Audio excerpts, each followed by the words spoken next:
Thanks, Karen. Hi, everyone. My name is Febzi Hussain. I'm a policy advisor in the Equality, Education and Development Department of the Communication Workers Union.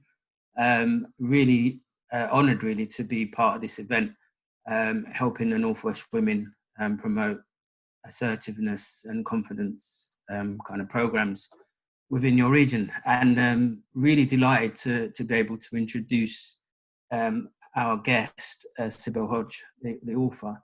I've known Sibel for a number of years. I used to run a community radio station called London Turkish Radio about 10 years ago. And I think Sibel had just launched her first book. Was it The Perfect Wedding, Sibel? Oh, you're on mute. Anyway, you can go on to that. And Sibel's bio has been circulated to everyone. Yeah, sorry, it was 14 days later. Yeah, that's it. Yeah. Perfect Wedding came shortly after that. Yeah. And it was it created a lot of interest certainly within the Turkish community, because there's not many Turkish writers. And in the last 10 years, her journey has been one of quite a meteoric rise, as you'll see from the bio. Anyway, I'm going to shut up and hand over to Sibel, because I'm sure you want to hear from her, and she's going to read a couple of extracts from Trafficked, the Diary of a Sex Slave. So over to you, Sibel. Thank you. First of all, thank you so much for having me. I want to say thank you to Karen Kendrick and Sheila Biggins and you, Fevzi, and Carl Webb and all the ladies of the Northwestern region for having me here. Do you want me to start just reading a bit from here? Yeah? Okay. So, I'm starting with day 10 on the diary. I used to be a human being, but now I'm a sex slave. I will never be clean again. No matter how many times I scrub and scrub, trying to claw my skin, I will always have their dirt everywhere, on my skin, under my nails, inside me, and etched into my soul. Last night, the girls with dead eyes waited for the men in the lounge. When the men came, they chose which slave they wanted, and the girls led them to their room in silence. When I was a little girl, I saw a cow being mated, and its haunting cries stayed with me all this time. It was tied in a narrow metal pen so it could not move, and they brought a bull in the pen behind to have sex with it. The cow's eyes rolled in its head and it made a desperate noise, as if it wanted to escape. Sex with these men is the same. I'm trapped and I am at their mercy. I could not cry like the cow, so I stayed silent, but my eyes were closed and I went to another place. I wanted to scream no, but I could not. Behind my eyelids, I pictured Liliana, safe with my mother, playing with her favourite soft toy, a dog called Ivan. Ivan is saggy and worn now from years of use. He has one eye missing and his right ear is half falling off, in need of stitching. Liliana talked to me. She told me she's safe and warm and loved. She misses me and wants me to come home. And when she said this, a silent tear snaked down my cheek. The men did not notice this. They are on top of me, behind me, below me, inside me, but they do not really see me. I am a thing, a toy, an object, a slave who is there purely for them to release their fantasies. In my daydream about Liliana, she was doing well with her reading. My mother has taught her to read a new book. Liliana is bright and learns quickly. She devours stories, and one day I hope she'll be a doctor or a lawyer.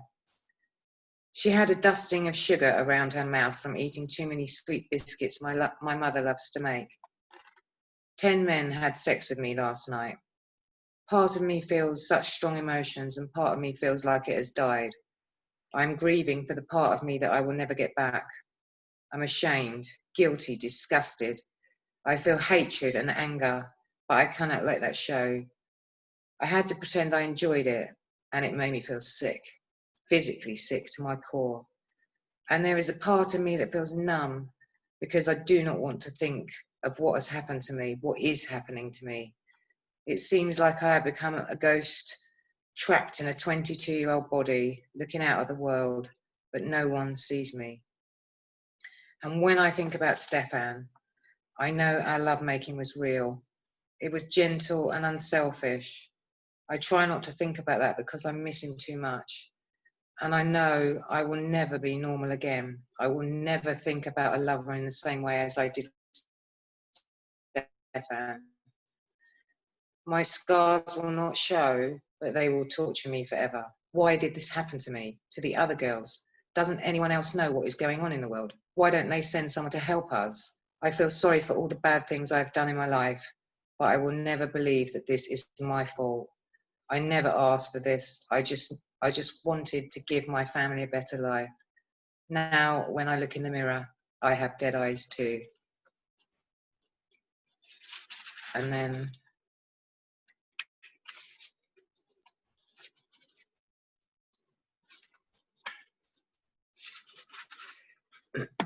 day 15. I have not written much because I do not want to describe the things they make me do. You can imagine every depravity and increase it 100 times, then you will understand. I try to take comfort in the daylight hours.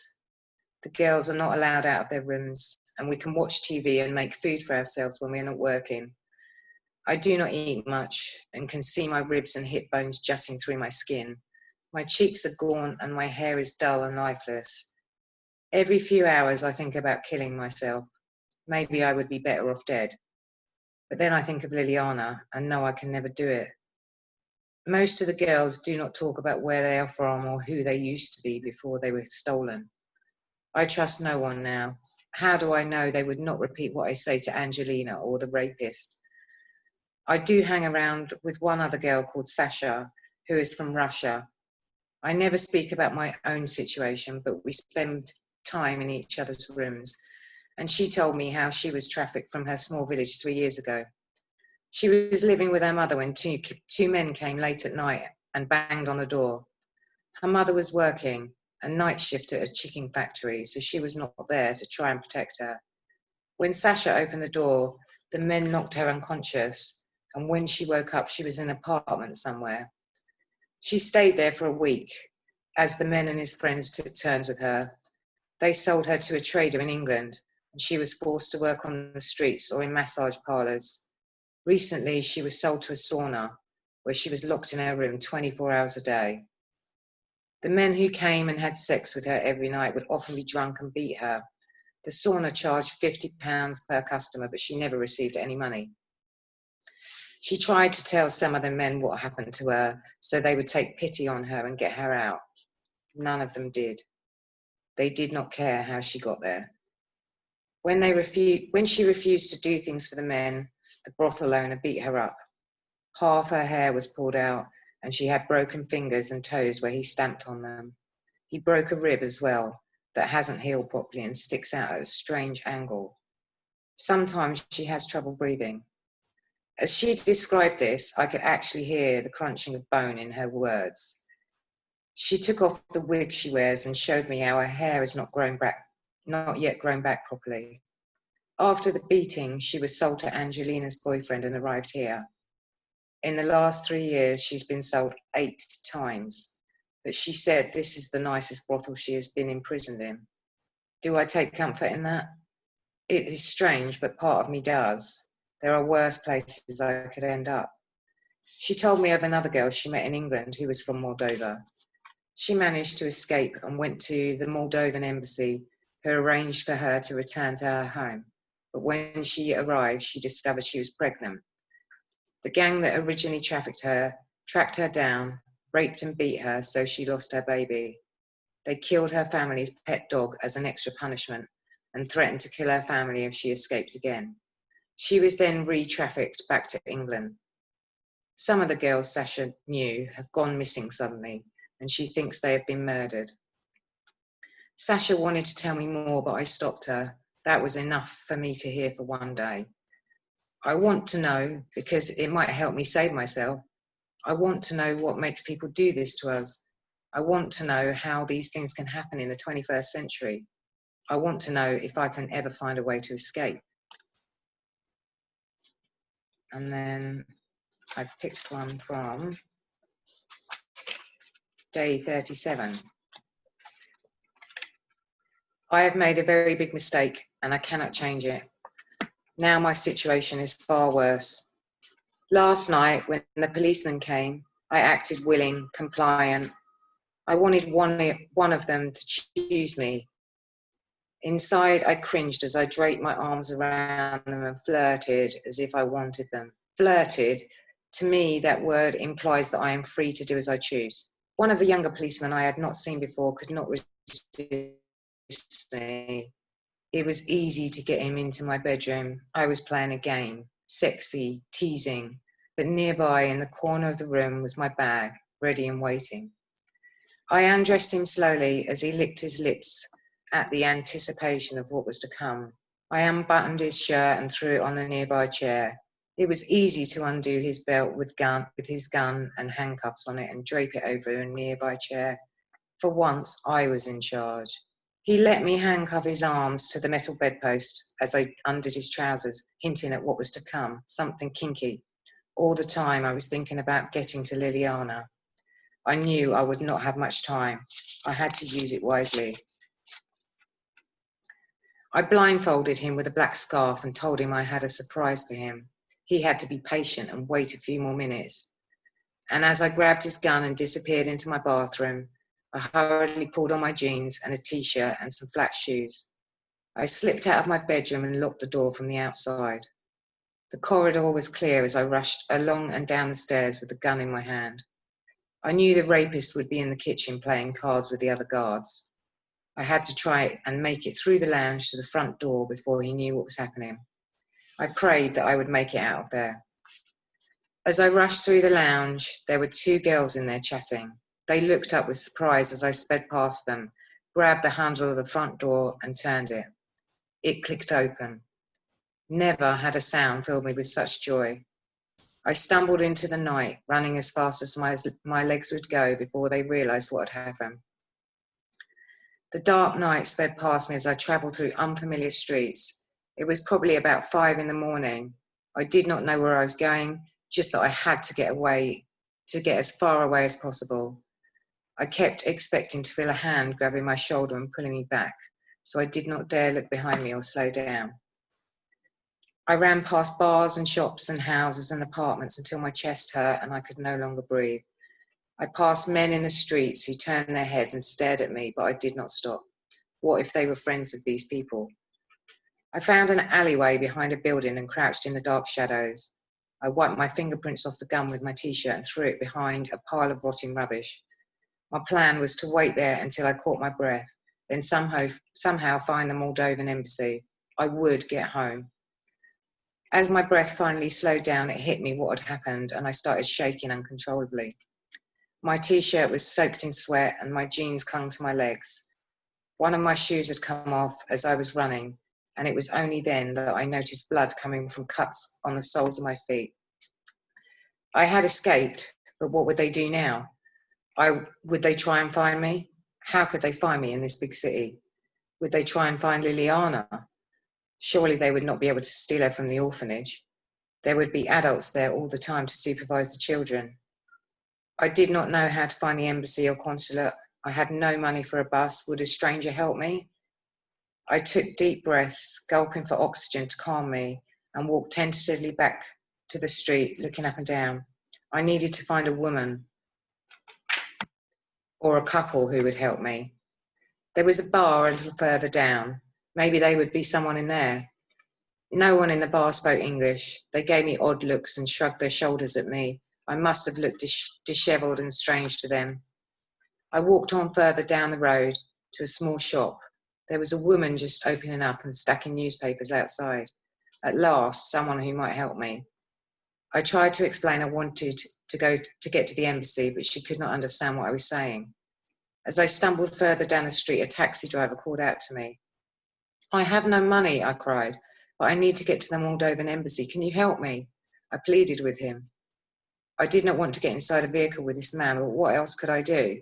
No money, no taxi, he said, turning back to his newspaper. Can you give me directions then? I wailed. With much reluctance, he put the paper down. There is no embassy, he said, only a consulate. He gave me directions and told me it was not far. I clutched my chest with relief and hurried off down the road. The sun was coming up as I saw the consulate building in front of me, and for the first time since I had escaped, I allowed a huge smile to creep across my face. I did not think it would be open yet, but I planned on waiting somewhere close by where I could hide until it was. In my mind, I was already playing with my daughter again. I was tickling her feet as she giggled uncontrollably. I was reading her a bedtime story and tucking her blanket in at night. I was walking hand in hand with her through the market. I was so lost in my daydreams that I did not hear a car slowing to a halt behind me. I did not hear the footsteps or see the shadow on the pavement looming towards me until it was too late. The rapist grabbed me and shoved me, kicking and screaming, into the car. I took a risk to escape and it did not work. That decision will always haunt me.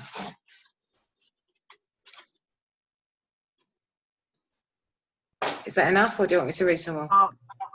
Well, all I can say is that, you know, I think there's one word I'm going to use straight away there, and that is incredibly powerful.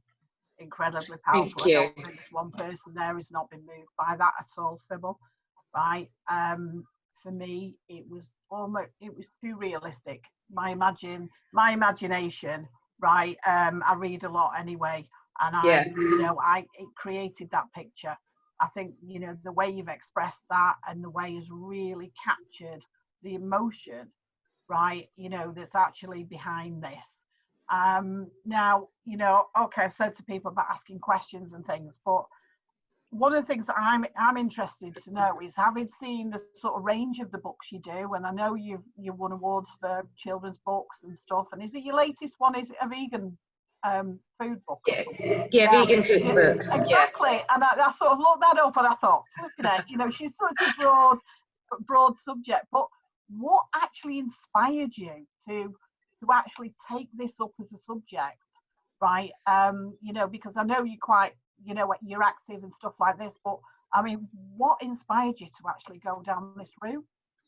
Well, before I wrote Trafficked, I'd written 2 books, and they were the fun genres. They were romantic comedies and comedy mysteries. And, you know, I used to read that genre a lot, but I also used to read a lot of crime books. So my interest was in both, but I never thought, when I first started writing, I never thought that I would really be able to tackle, you know, serious subjects, really. So this was the first book that made me tackle the serious subjects. And I was in a doctor's surgery, and I was just waiting for an appointment, and I read an article about a girl who'd been trafficked.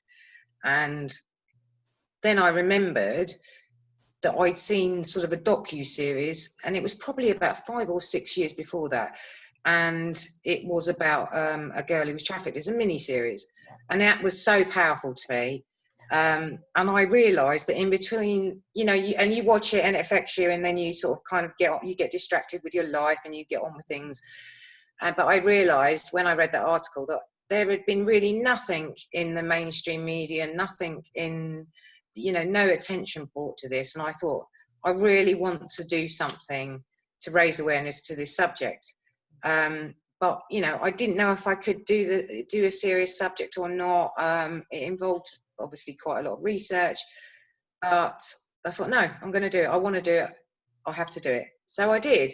And I made it a novella, which is obviously a small novel, because I wanted it to be something people could pick up and read quickly within a couple of hours. So maybe more people would read it.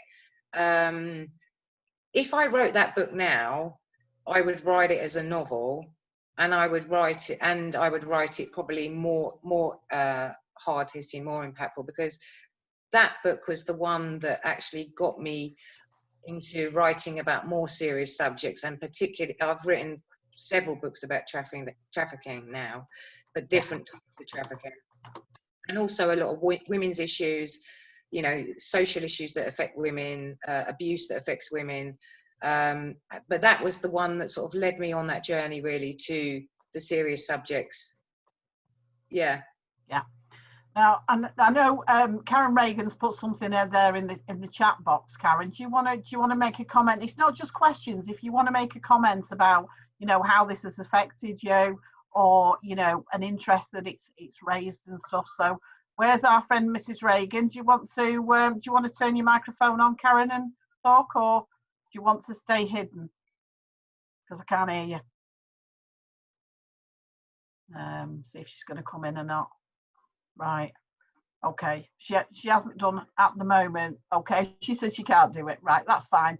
So, you know, as I say, we've got a comment there, and Karen just said she could have listened all day.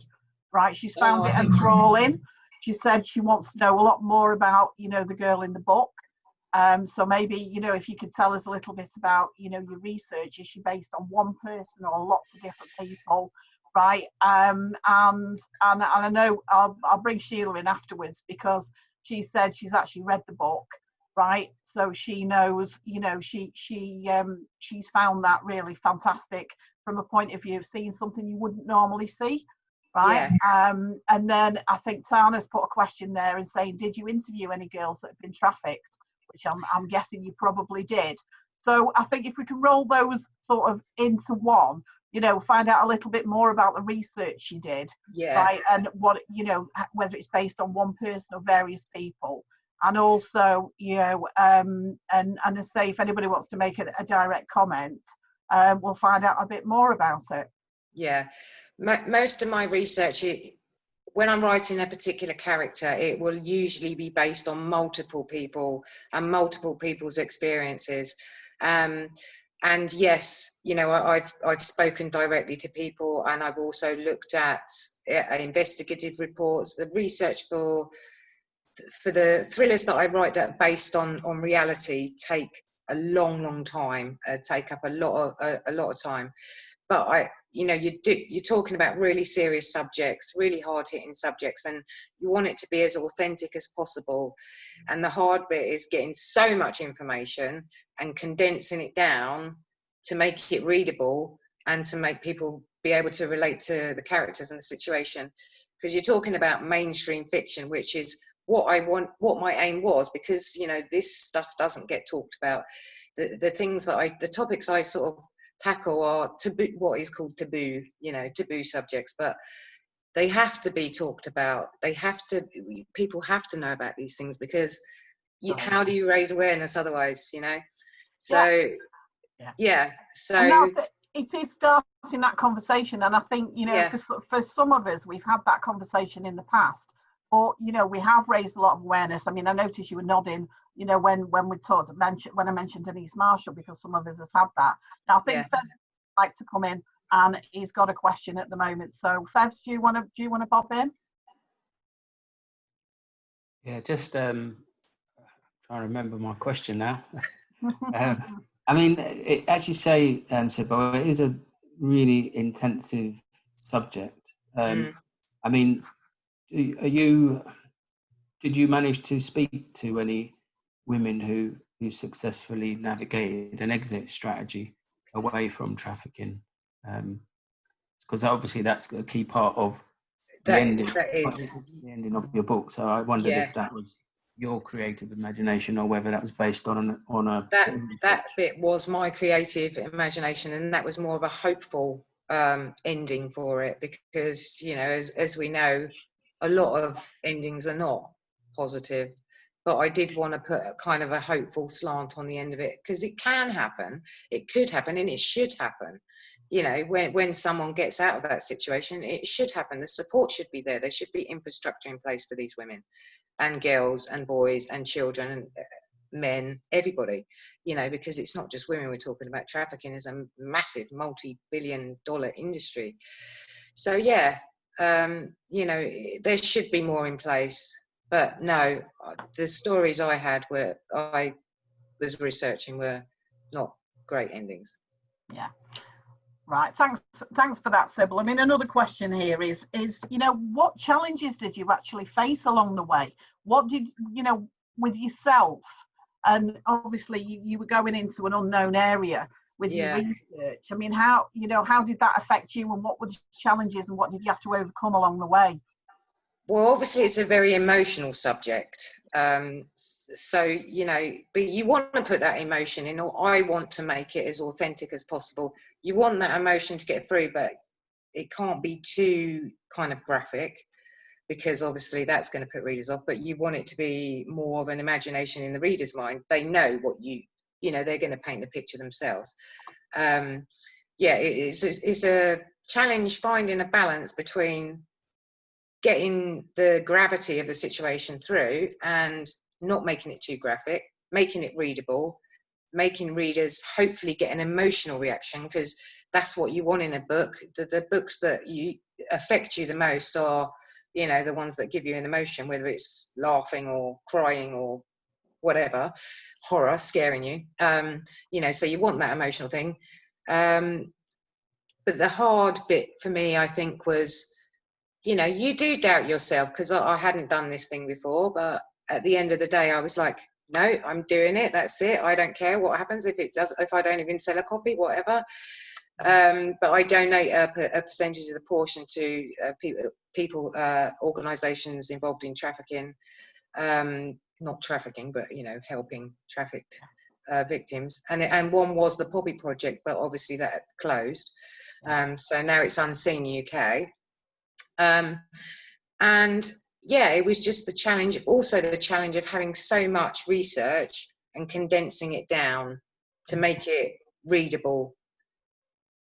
Yeah. That was probably the hardest thing, really. Okay, well, we've got a couple of more questions, so I'm going to bring Sheila in first, and then Mel after Sheila. So I don't know if you want to take the two questions, or deal with them one at a time. Oh, don't know, one at a time. One at a time, right? I'll forget so Sheila otherwise. first. Yeah. Hi, Sibel. I just wondered whether you ever considered a different ending for the girl in the book, you know, a more, you know, realistic of what could happen, you know, not so happy. Yeah, if I wrote it now, yeah, I would do an alternative ending. I mean, I wrote this 10 years ago, and this was, as I say, when I first started researching all of this stuff about trafficking. So yeah, I wanted to make it an uplifting ending. But if I wrote that book now, it would probably not be the same ending. Thanks for that, Sibel. And Mel? Yeah, I was actually going to ask about the charities that you've been donating to. And I know obviously you just said the Poppy and the Unseen.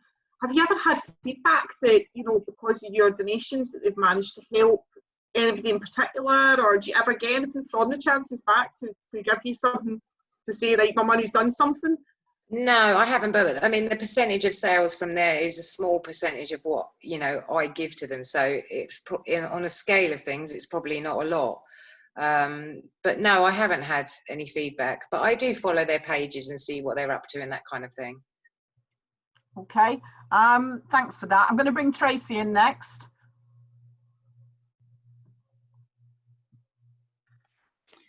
Sorry, I forgot how to unmute myself. I think that'll be the thing that I'll miss the most when we come out of lockdown. Someone telling me to unmute myself.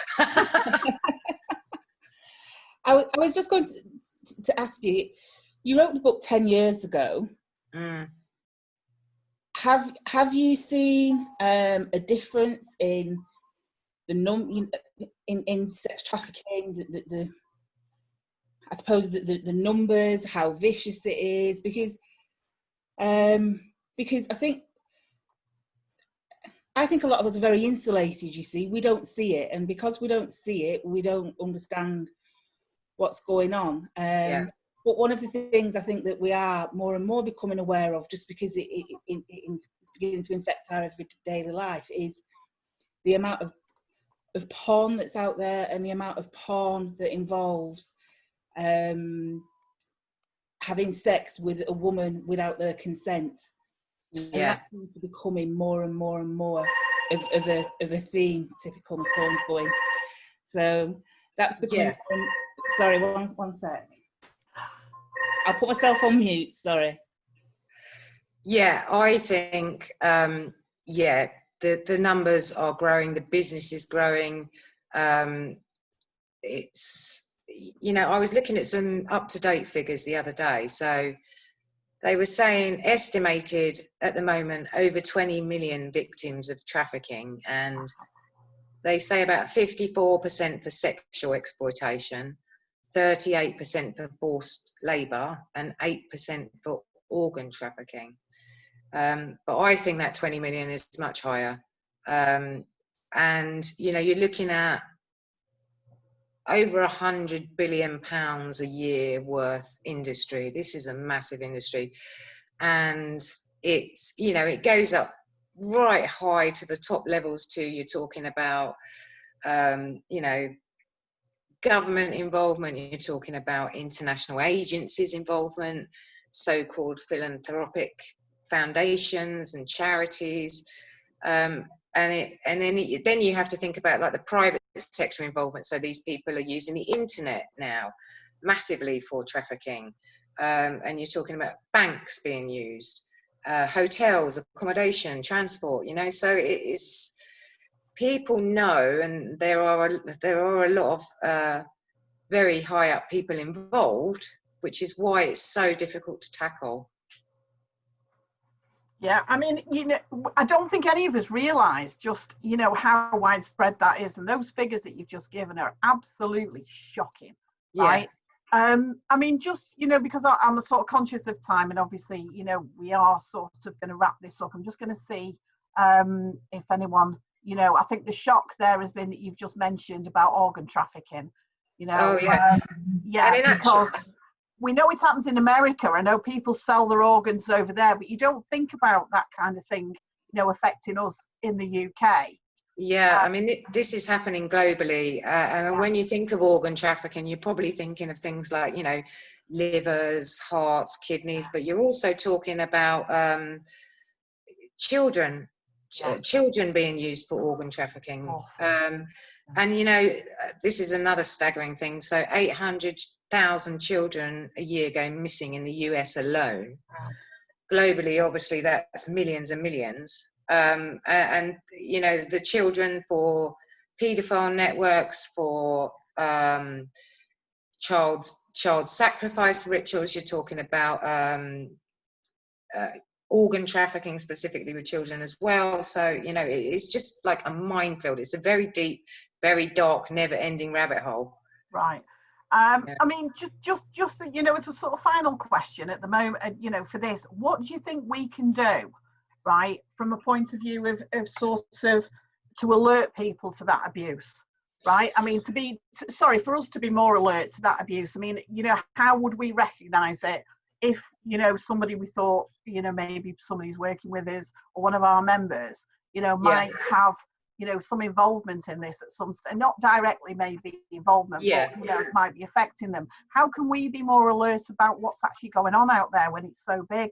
Yeah, I think you need to, first of all, raise awareness, spread, you know, information on social media and things like that, because this is still not getting covered in mainstream or anywhere. So, you know, social media and places like that, you know, you can research articles or look at things in independent media and stuff like that. Just be observant, I think, you know, question things. Does something seem wrong? Is someone acting strangely? Are they acting like they're under duress? Or are they acting, you know, unnaturally? Do they feel or do they seem pressured? Or, you know, just, I think awareness, looking, you know. And I think that's the nice thing about us as a trade union, and because the links we've got in with other trade unions through the TUC and things like that as well, right? I think, you know, that we can actually, we start having these conversations like we're doing tonight, you know, by talking to you. That's something that we, you know, we've been able to do and actually raised awareness sort of around ourselves. I know Fevs has put a comment in there about when he went out to Calais to actually sort of take aid out there, right? And you see how desperate the life is for the refugees. You can understand that they are easy pickings. Oh, they totally are. And actually, one of the books I've written since Trafficked is about trafficking from refugee camps, because, you know, this again is, they literally hundreds of thousands of people who's going to miss them, you know. They are easy prey. and you know, it's catastrophic. Yeah. Well, I think this time we didn't want to sort of run over too much over about 3/4 of an hour, because we really, really appreciate your time, Sibel. Right, and I say the fact that you're 2 hours ahead of us, and I know it's sort of coming up to 9 o'clock for you as well out there. But thank you so much for literally, you know, for coming along and raising our awareness today. And one of the things we'd like to do from the Northwest, if you let us know which charity, you know, is it the Unseen UK that you would, you know, what we'd like to do is make a donation, right? You know, based on what we've done here from the Northwest region, if that's, you know, if that's okay for you. Yeah, that'd be lovely. You know, I mean, we can make that obviously in your name, right? I can sort that through FEVSI and make sure that we, you know, we get that to you, because I think it's important. Now, Mel's waving, so I'm presuming that she would like to come in, knowing Mel. Yeah. I was just going to say, could you maybe put out, when we're putting out the follow-up from this call to all the branches that use are making that donation, and it might encourage a few other branches and regions to also make a donation. Right. Yep. Okay. I'm sure they really appreciate that. Yeah, because I mean, we know those of us who were involved with Poppy, right, many years ago, that they were the only charity, they were the only organisation at that stage, and they were tied in with the Eves Housing, and I know the Poppy project is under the Eves Housing now, and I know some of the stories that Denise told us about the successes of getting people out of it, but it was so tiny, the numbers, compared to, you know, and I know the government denied it was going to it was happening, and then all of a sudden when the EU started to say you've got to do something about it, it was like, oh right, okay, we've got Poppy. And all of a sudden they became flavour of the month. And Denise, being the strong character that she was like, nah, I ain't taking your money, you know, because you know, she was out there fighting for those people day in, day out. And I think that's it. It's left to those kinds of charities to pick up the pieces when, you know, that shouldn't be happening. Well, I think on that note, again, I say I'd like to thank you so much, Sibel. And you know, what we'll do is we will actually follow this up, and I will send some information out, probably through the department or from the Northwest. I know Karen Reagan's just posted in the chat for anybody to pick up there, right, about the globalmissingkids.org as well. And I know what Karen's like when she gets a bit between the teeth. You know, so this could be another thing that, you know, we get very much involved with. You know, as another point that's been made there by Tana is that as we've got postal women and delivery people there, they're actually well placed to raise awareness. And I think the more we talk about this, the more, you know, absolutely, we need to get it mainstream, because until we start talking about this in the right places, like you say, it's just not going to happen. So that's right. From all of us, Sibel, right, I'd like to say thank you so much again for giving up your time. And, you know, what we'll do is say we'll stay in touch. And thank you to everybody who's joined us tonight. We will see you hopefully in a couple of weeks' time. But just make sure that when you get the email, you hang on to the links, because there's a few people I know have had a bit of difficulty there. So enjoy Cyprus. Is there anybody else who wants to come in last minute? Thank you. Just looking. No, well, thank you very much. All right, thank you so much for having me. Thank you. Pleasure. Take care. Bye, everybody. You too. Bye.